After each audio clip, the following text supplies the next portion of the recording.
That is hardcore. This is hardcore shit. But for me, it gets harder and harder to resist. Hello, everybody, and welcome to Hardcore Horror with Mike and Bridget.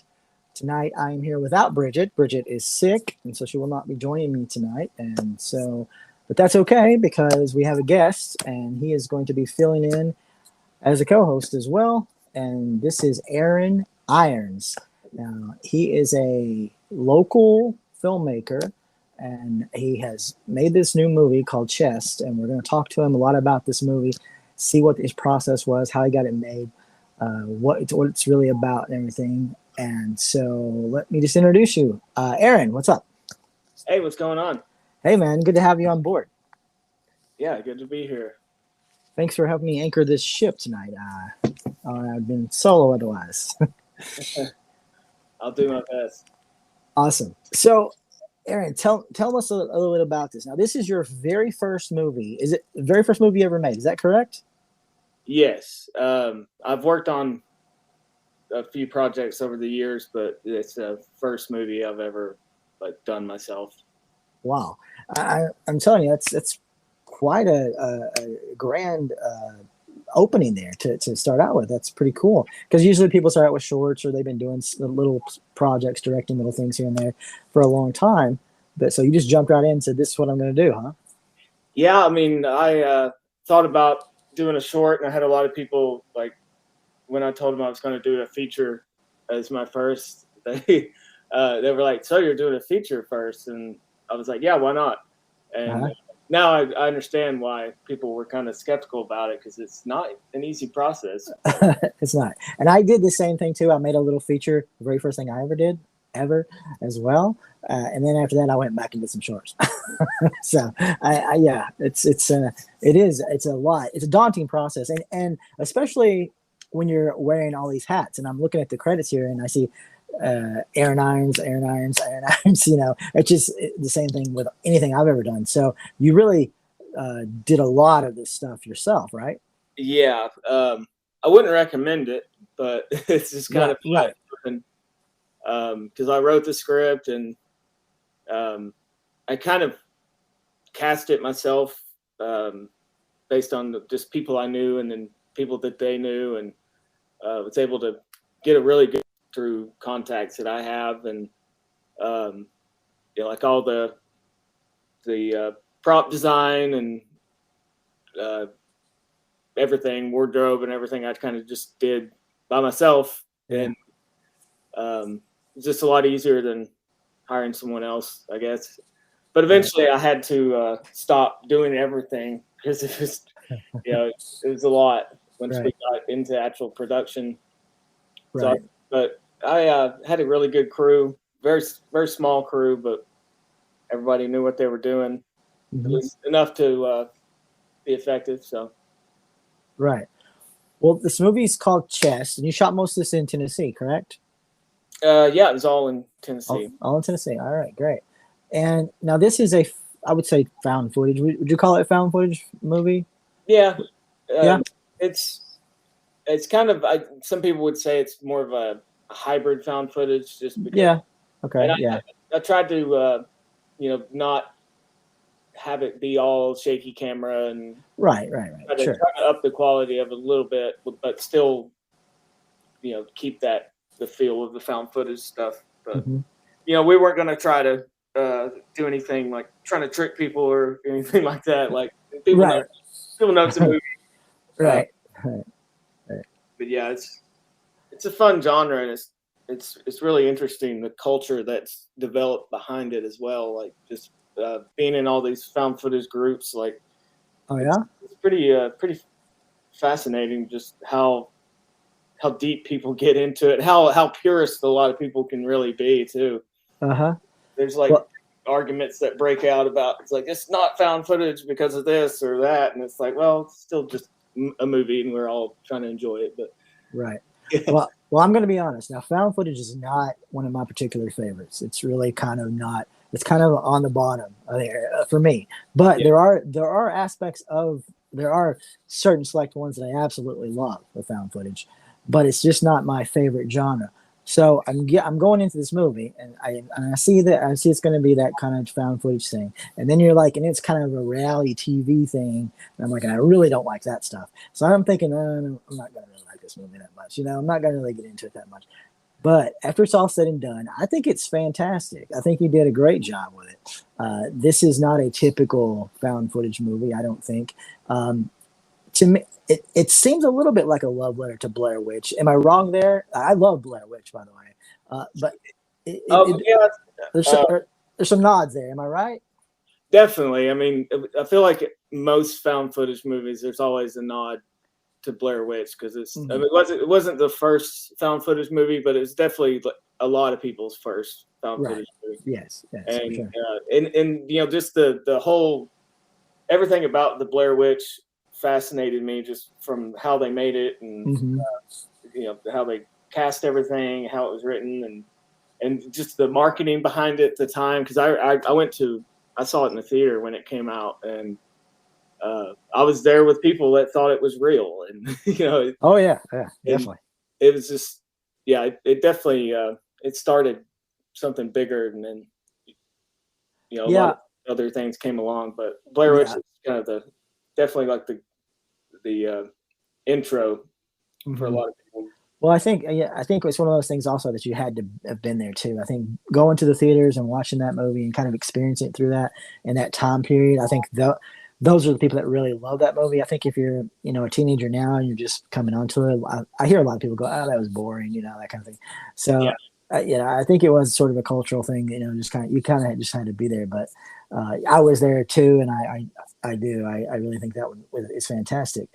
But now this is your first movie. You're coming, you've done some things, but you haven't made a movie.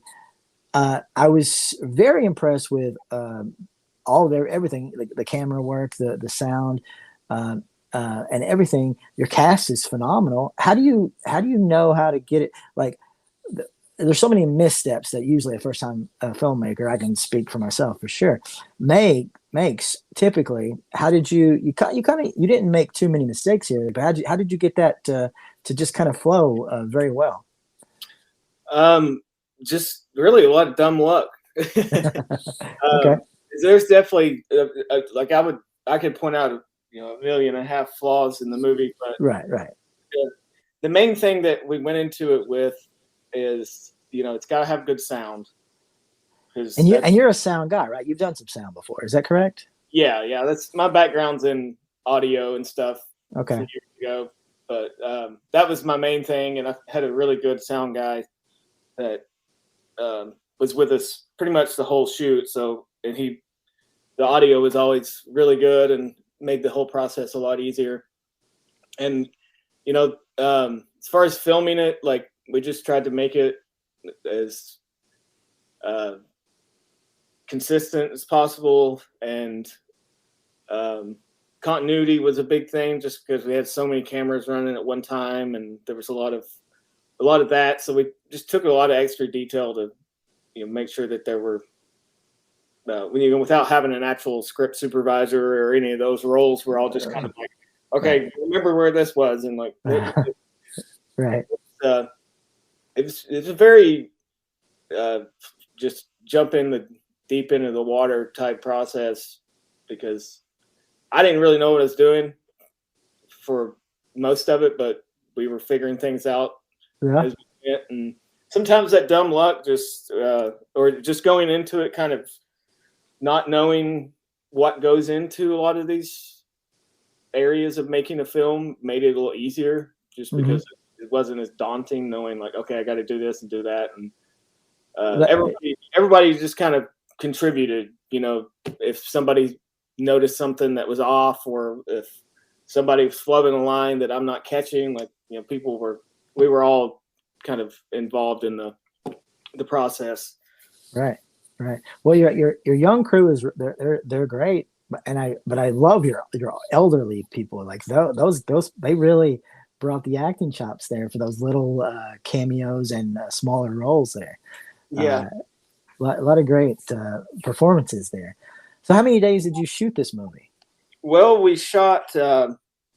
We kind of just had a bunch of different shoots that were like the stuff in Nashville, which pretty much anything that's in a house or a bar or in the actual car driving around. It filmed in Nashville, and we would just, whenever we could get everybody together, we'd have a day of shooting, a couple scenes or something. But we probably did about 4 days in Nashville, and then we spent a week in East Tennessee, where we just all lived in this cabin together. And Okay, we're at in East Tennessee.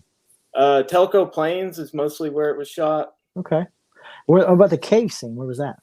That was in Telco as well. Okay. That's where it's actually based. Like, that's where they're actually supposed to be at.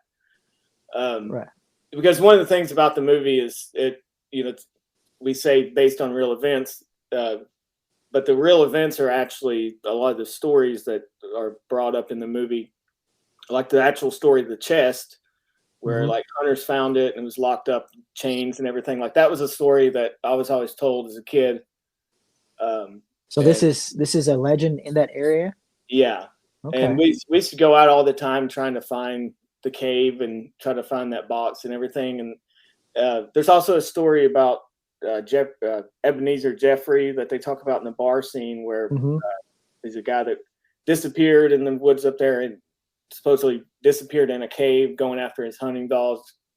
And that's an actual story. There's the wilderness area up there. It's called Jeffrey's Hell. Right. And supposedly his ghost haunts that area.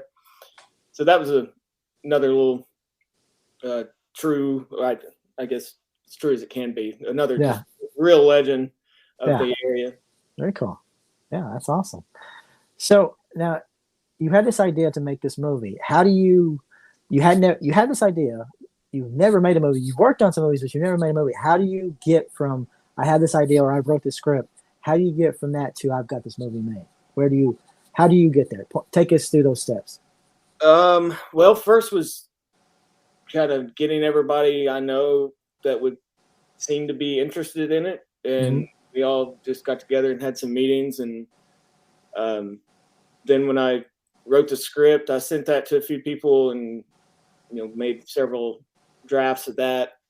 I finally got a good script that everybody seemed to like, and then started table reads and things like that, and doing a little more casting for other characters, that because the core 5 people in the movie, they're just those are all like good friends of mine. Okay.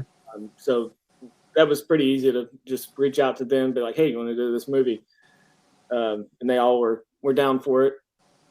And we started doing little bits of rehearsal here and there, but everybody brought their A game, like showed up and knew their lines. So it was once we started actually having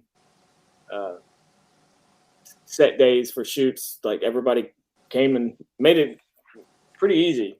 So there wasn't a lot of long drug out days or anything like that. I think we shot something like 60 pages of script in East Tennessee, which is quite a bit. I didn't know that at the time, but afterwards, I was like, wow, that's a lot. Yeah. But, so yeah, it went pretty painlessly. I mean, it was definitely a getting through a lot of the shoots, and the film is it's a SAG production. Which okay, I was going to ask you about that as well. How did that come about? How do you get that? Well, a lot of the core cast I had are SAG members, and originally we kind of started this out with the idea that it wouldn't be like a big, wouldn't require a lot of time.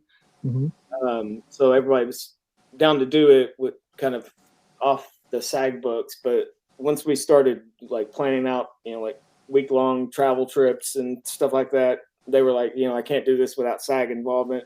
We didn't want to compromise anybody's. Right. It didn't work for the Evil Dead girls, so yeah. Yeah.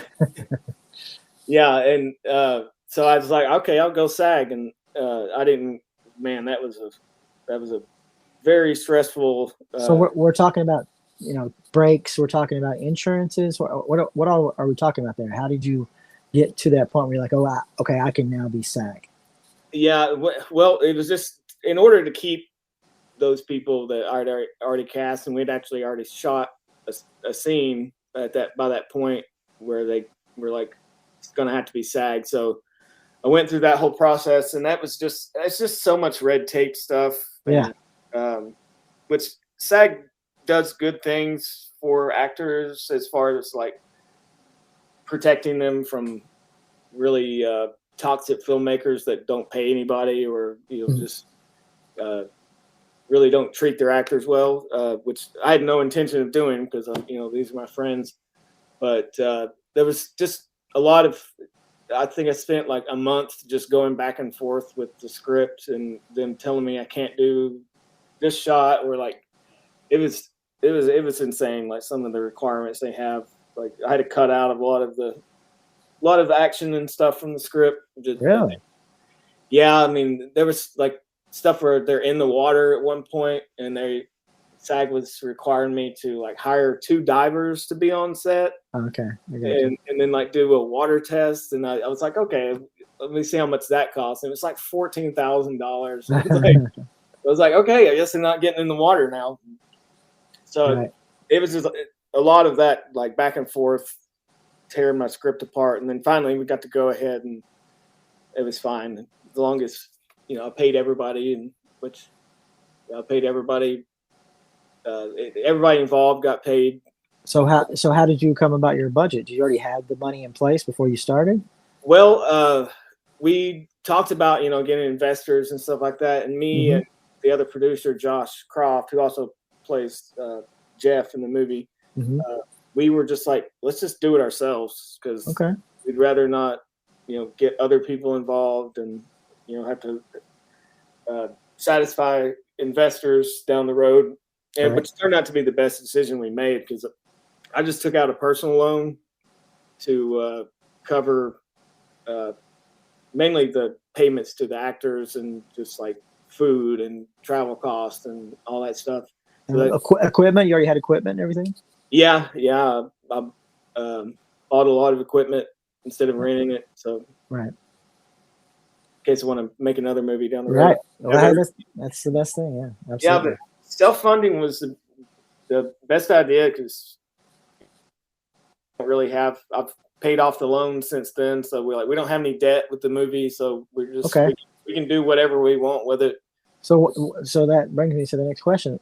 So that you made this movie, it's a good movie. You own it. What are you going to do with it? Well, the first thing is we're just going through the festival circuit right now. And, a lot of festivals don't want you to have the film available publicly while the festival is going on. So we don't have any streaming or anything like that yet. Right. Is your goal to find some sort of distributor within these festivals, or are you just going to wait till that plays out and then maybe try to do it yourself? If something comes along, I'm open to it, but I've just read so many horror stories about really bad contracts with distributors, and I honestly I feel like the main places where this film would fit in, like I don't think it's not going to be on Netflix, it's not going to be on Hulu, like it's not going to be on the big players because most found footage movies just aren't in general. But things like Tubi and POV horror, and I think there's another like Wicked horror or something like that. Streaming spaces, like there's a lot of indie films that are showing up on those, and you can submit those yourself and don't really need a distributor to get in. Right. My movie Solar Secret's on Tubi now, so yeah, you can do that yourself. Yeah. Cool. And I'm working on a DVD now, and like doing a bunch of bonus features with like deleted scenes, and I'm gonna film a little short film to put on as a bonus. On the DVD. Right. Trying to get that done by sometime early next year. Should be cool. Awesome. That sounds great, man. So let's talk about some other stuff. So, what you been watching any horror stuff lately? Are you a big horror fan? I take it, right? Obviously, that's the first thing you made, or was that just something you were like? We'll make a horror movie first. Yeah, I mean, horror movies are primarily what I watch. Yeah. I mean, I watch anything, but yeah, I try to keep up with all the new stuff. All right. You watched anything lately you want to talk about? Let's see. What did I see? It's the last movie I saw in the theater with Black Phone. That's the last one I saw in the theater too. What did you think about it? I thought it was great. I've heard a lot of people complain about it in relation to the actual book. Uh-huh. The adaptation was kind of weird, but I think not knowing about the book, I thought it was kind of fun. Right. Yeah. No, it's pretty dark, but somebody, I was talking to a friend the other night who pointed out the fact that movie is it's almost like a game, like a video game, where you're trapped in, or it's like an escape room game. Where you're right. you're like in the room, you're getting these hints, and you have to like complete an order of events in order to escape, or like the kid ends up with this routine that he has, and I don't know, throw out any spoilers, but yeah, I thought it was pretty cool. I really enjoyed it. I think Ethan Hawke was terrifying in it. Yeah. I think a lot of people compared it to Sinister because it's the same director and Ethan Hawke. I mean, I probably like Sinister better than this, The Black Phone, but I still think it's a really good movie. I mean, I love the setting, the aesthetics of it and everything. So, yeah, it was a great movie. Yeah, it's pretty cool. Anything else? What did I see? Well, I bought the movie Dashcam the other day. Oh yeah, I watched that one. What do you think? I loved it. It's definitely like everybody's pretty upset, or like it's very polarizing on the internet when you read right. talking about it. But I don't know. I've watched it 3 or 4 times now, and the more I watch it, like I catch more things, and I think it's really well done. I do too. Yeah, I heard some people saying the main character was annoying, but I enjoyed I enjoyed her as a character. I thought she did really well. And to me, that one had a little bit when it gets going, it has some of that VHS sort of, that the VHS movies, the anthologies, that sort of quality. And I saw a little bit of that in yours as well. Is that another favorite of yours? Do you like those sort of anthologies? It's great. Yeah. Those are always really fun. Yeah, like I said, there's certain ones of the found footage genre that I really love. I really do love. But then there's a lot of them just like not my thing. I want to run through a few of these movies that I've watched recently. Again, rewatches or just movies that I've seen. They're not necessarily hot off the press. Just I rewatched the WNUF Halloween special. Have you seen that one? Oh yeah. I love that movie. It's really good. I mean, the amount of detail that they go through to make this movie, it's just insane to me. The commercials are just yes, fantastic. They're the best, right? They're the best. Yeah. Intruder, remember that one with that had Bruce Campbell was in it for a second, but the Raimis were in it. The one about the grocery store. Did you ever see that one? No, I haven't seen that one. Yes, it's called Intruder. Yeah, I'll have to check that one out. Is that on Shudder? Yes, it is on Shudder, or it was anyway. It was on Shudder, but it's a great movie, and especially if you ever worked in a grocery store, you'll be like, yeah. I did work in a grocery store. Oh, there you go. I checked out Crimes of the Future. Did you see that one? I haven't seen that yet. It's been on my list. Yeah. I'm not going to give anything away then, but I liked it. But hearing all these stories, the hype of it, about people walking out and throwing up and stuff, I didn't see it. I know I'm desensitized. I know that I'm a sick fuck, but I do think that's a little overhyped. I think if you go in like, oh, this is going to be crazy, it might not get there for you, but it's a good movie. It just wasn't like, to me, it wasn't like, oh my God, this is so extreme, that kind of thing. But yeah, I liked it. Finished up season 4 Stranger Things. That was phenomenal. Great season. Um, I watched Baiser Moi, Baiser Moi, which is a hard. This podcast is hardcore horror. We try to watch. We don't specify completely just with hardcore horror, but we try to watch hardcore horror a lot. Baiser Moi is a 2000 French film. Um, but really, I wouldn't really call it hardcore. I mean, it's hardcore, but that's mostly just because it's okay. It is a film co-directed by a porn actress, starring porn stars, and they do unsimulated sex in the movie. But it is a movie, and it is a quote unquote thriller horror movie. But as far as like the gore or anything like that, or any like in the storyline, I would not call it hardcore. I think it's only hardcore because of the said acts. But it's still a good movie. They did pretty good with it. Honestly, it wasn't bad. I enjoyed it. Let me see, what else have I seen recently? I rewatched Invasion of the Body Snatchers, the one from the 70s with Donald Sutherland. Every time when people are talking about remakes and like how remakes surpass the originals, they don't usually mention that one, but that one, I think that one is just fantastic, and I think it surpasses all the other makes that they have made of that movie, from the original to the newer the newer versions they've had one in the 90s and 2000s too. But I just love that 70s one. Oh yeah, I actually watched that not too long as well. I think Really? Yeah, it's on Shutter now, I guess. I don't know if it may be, but yeah, it's great. Yeah. So I watched a little bit of that Resident Evil TV show. I didn't finish it. Have you seen any of that? I started it. Yeah. It looks kind of cool, but I was distracted and haven't gone back. But yeah, that's kind of me.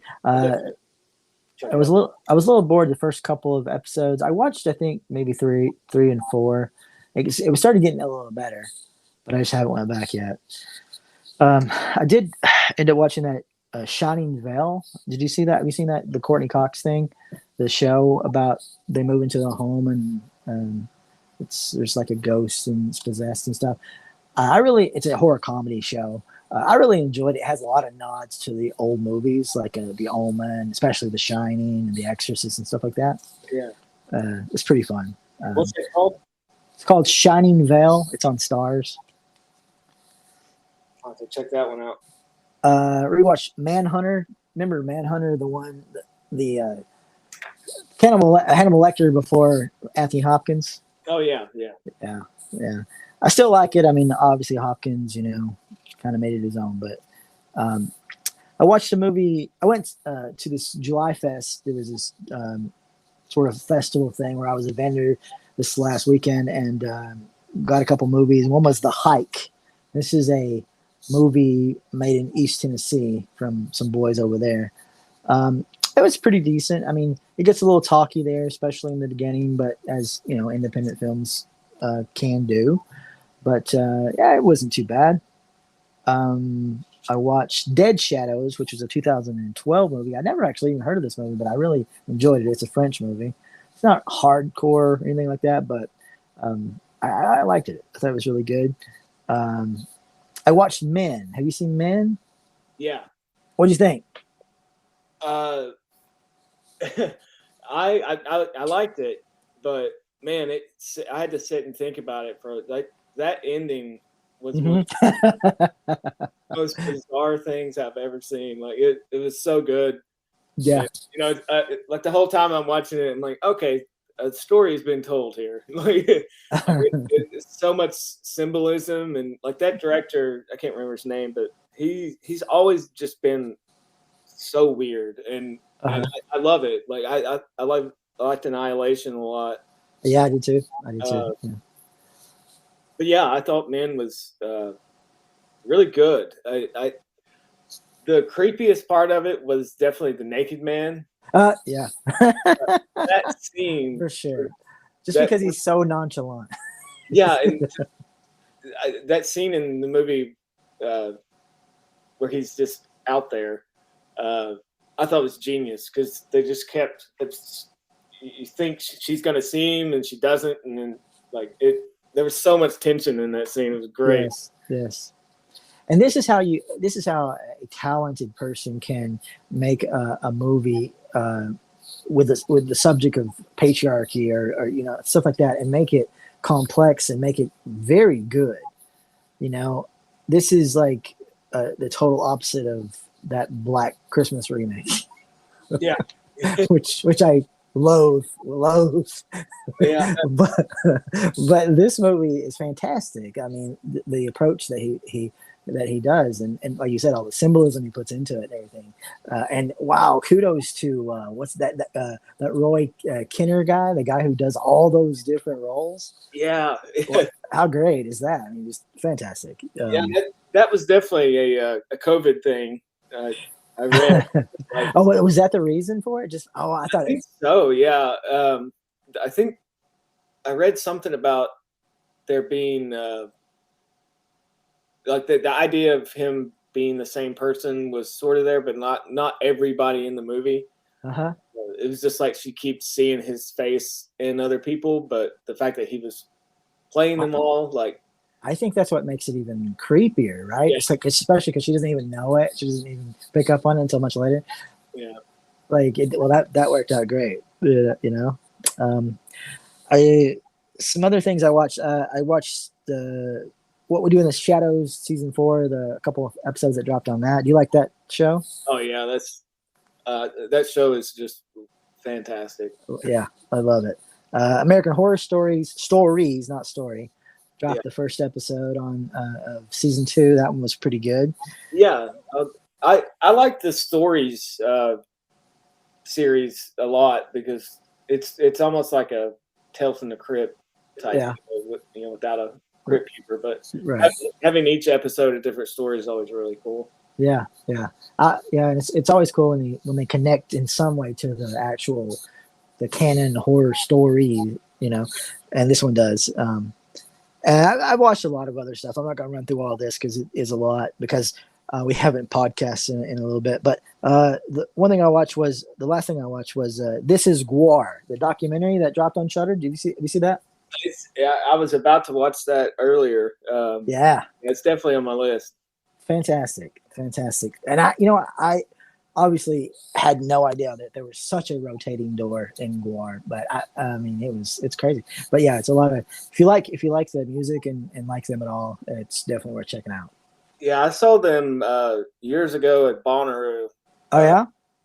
I actually played in 2009 at Bonnaroo, and so I had backstage passes everywhere, and I was backstage at Gwar, and it was one of the weirdest experiences. Like, it was almost like seeing meeting the cow before you eat the burger. Because like I was backstage and I saw this guy come back. He's in this giant robot costume.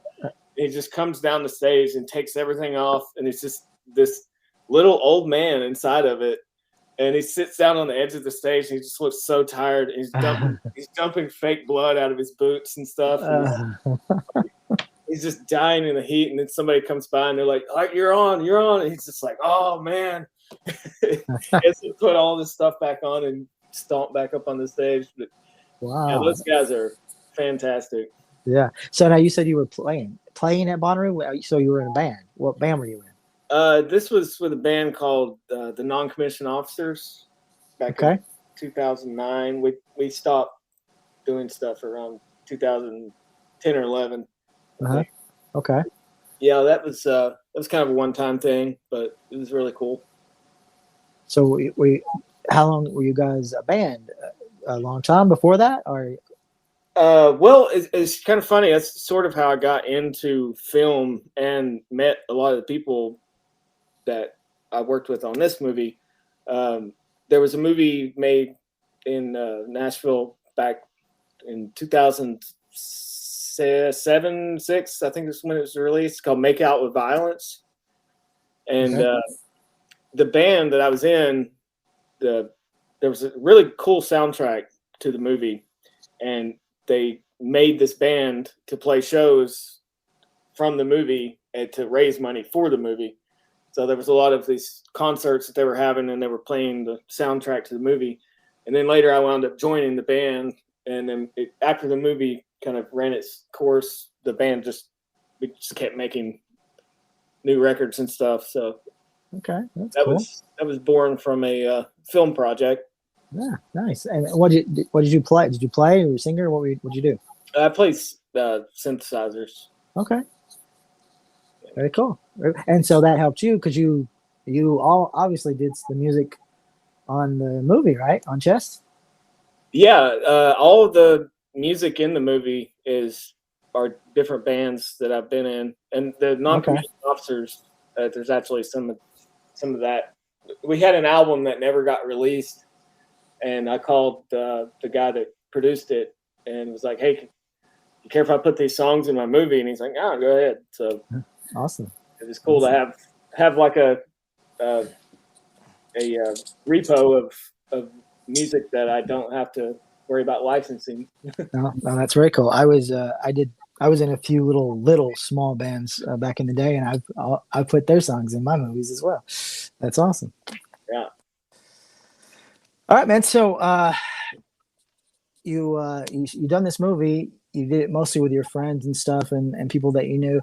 Are you going out there and meeting the local scene? Do you know any of the local filmmakers from Nashville and surrounding area? Yeah, I've met a lot of people just through this whole process, and most of the actors that are in the movie are pretty well connected in the local scene, and so by proxy, I've met a lot of people through it. Very cool. And are you planning on showing the movie anywhere locally or in Tennessee? Well, we're actually got into the Defy Film Festival. Okay. I don't know if you're familiar with that one. It's a really good local festival. It's going to be August 19th and 20th. Uh-huh. And I don't know the schedule of when our movie's showing, but that'll all put it on the website or something whenever they start selling tickets. But that'll be technically the first premiere in Nashville. Okay. And have you had a premiere back where you shot it, back where the legend is from? Have you had that yet? No. We thought about that. I'm not sure where we do it, but it'd probably happen at some point. Yeah, that sounds like a great idea. Yeah, having the cave, right? Yeah, the cave. That was me and my wife are big cave explorers, so we had a lot of caves to work with. Oh yeah, that's awesome. I just love shooting in caves because people get really freaked out just naturally without really having to do anything. You just show someone in a cave and they're like, "Oh, don't do that." Yeah. So there's a cave in Knoxville, and I don't know if they've done it yet or not. Or they're about to. They're going to show the descent in the cave. That's cool. I've always wanted to do that. Yeah, that sounds like a terrific idea right there. Yeah. All right, man. So we're going to do this little thing called quotes, which is going to be a little awkward because it's just you. Okay. Usually Bridget is here to help figure it out, but I'm just going to run through 5 quotes, and you can just tell me, just trying to guess, see what you think that they're from. Okay? Okay. I hope I don't fail on this. Really. It's okay. There is no grade. All right? All right. All right. Number 1. Eat a bowl of fuck. I am here to party. That's Night of the Demons. Boom. There you go. Night of the Demons. Love that quote. That's a great movie, huh? Eat a bowl of fuck. All right. Here we go. Number 2. Good night, sweet prince. May flights of devils wing you to your rest. Oh, man. I have no idea. It's by a little girl who was transformed into a vampire too early. Is that from Interview with a Vampire? Yep, that's it. Oh, okay. Claudia says that one. Oh, that's a good one. All right. Number 3. I wonder who the real cannibals are. Man, that sounds that rings a bell, but I can't. Wonder who the real cannibals are. Most people would say this is the first found footage film. Oh, Cannibal Holocaust? Yep, Cannibal Holocaust. When they're looking over the footage, he says, "I Yeah. wonder who the real cannibals are." All right, here we go. Number 4. In Poland, we don't ask, we do. Why problem make when you no problem have, you don't want to make? Oh, man.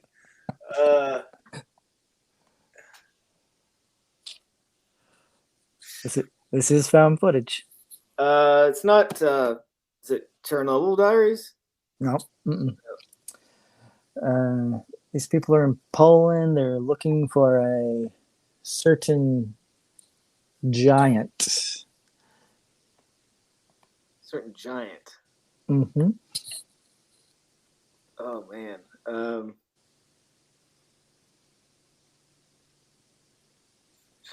Well, no idea.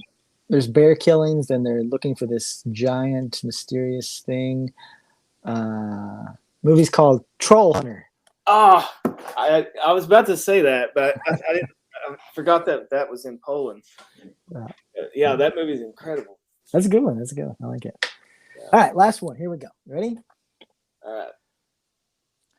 I love wolves because they love deeply, but they do not know how to express it, and they are often very violent and, quite frankly, murder the things that they love. This is also found footage. Is it What We Do in the Shadows? Mm-mm. This is a very small cast. I think maybe 2 people in the movie, 3.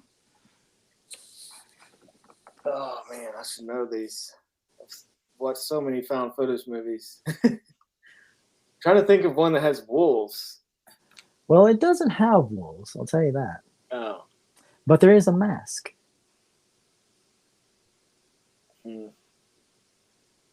Yeah, I no idea. Got a guy who lures another guy. There's one part where he's sitting on a bench. Oh, Creep. Yep, there you go. Yeah, Creep. I love that movie. That's a great movie, huh? Yep. And that's how you can do it right, like very simply too. Yeah, I really hope they're supposed to make a 3rd one. Oh yeah. And yeah, the director said that if Creep 1 is like his Evil Dead, and Creep 2 is his Evil Dead 2. So Creep 3 is basically going to be his Army of Darkness, where it just goes off the walls, and it's like, so who knows what they're. I hope they just go insane with it and just like, here's this final crazy movie. Just batshit crazy, yeah. It's gonna be awesome. I mean, yeah, he does a great job just being a creep, All right, man. So, what else you got going on? You finished this movie. You're getting it out there. You're obviously doing the promotional stuff right now, which is daunting. But what do you got in the back burner? You got some other movies lined up? Are you like, well, this was hard work, and I don't want to do anymore? What are you thinking? Well, I've been writing a few things, and I've got a few ideas for the future, but mostly I'm trying to put everything into promoting this and seeing where we can take it. But I've got a few things. I've got a couple of screenplays that I've been working on. They're all pretty deep in the East Tennessee Appalachian horror vibe. Yeah. So awesome. Well, great, man. That's fantastic. A lot of stories to tell. Well, what really impressed me about the movie is you didn't make it about just a bunch of hick sort of hillbilly situations. It wasn't like just what a lot of people, when they make a movie about Tennessee, they want to make it about a certain type, right? Yeah. And I'm glad that you didn't do that, because we've seen a lot of those. Yeah, that was very intentional. I didn't want to. Yeah, I get tired of the whole redneck trope of Mm-hmm. Everybody's dumb and rapey.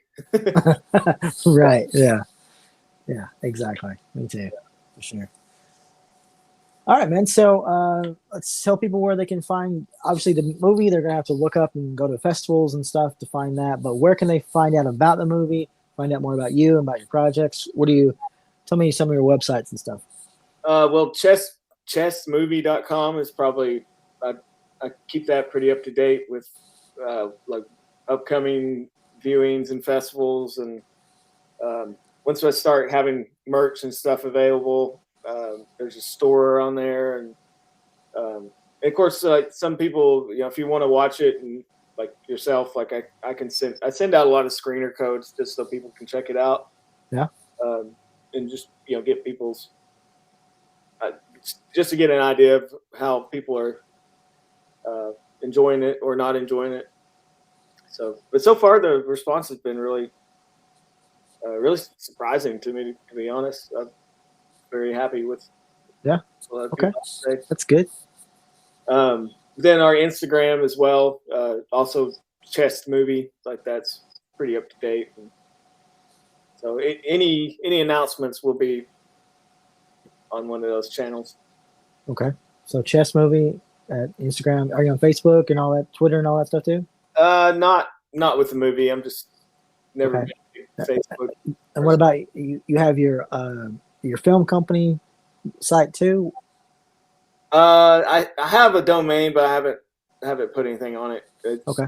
There is a IFKY Films YouTube channel, but it really just has our trailer on it right now. Okay. Yeah, in the future, if there's future projects and things like that, I'll start, fleshing out the IFKYfilms.com. Sounds good. We'll have stuff on it eventually. And this is your company, or are you in partnership with other people? Yeah, it's all mine. It's all you? Right. Yeah, I basically had to start a production company in order to work with SAG. So right. Which is good. It protects me. Yeah. Well, very cool, man. Yeah, like I said, I'm really impressed with, especially being your first feature. I think it was done really well. I think you can only go up from here, because it's you obviously knew how to make a good movie from the beginning, which is again, you don't fall into a lot of the traps that a lot of people do when they make their first movie. So, good luck, man, with everything. And if you ever need anything, just let me know. I'm actually in East Tennessee as well now, so and I know some people here as well, and so cool. Yeah, man, just yeah, thanks for having me on here. That's great. Yeah, absolutely. Yeah, so glad to have you. And we'll have you back again if you make a new movie. Okay. Yeah, sounds good. All right, man. Well, take care of yourself, and we'll talk to you soon. All right. All right. Bye-bye. Bye.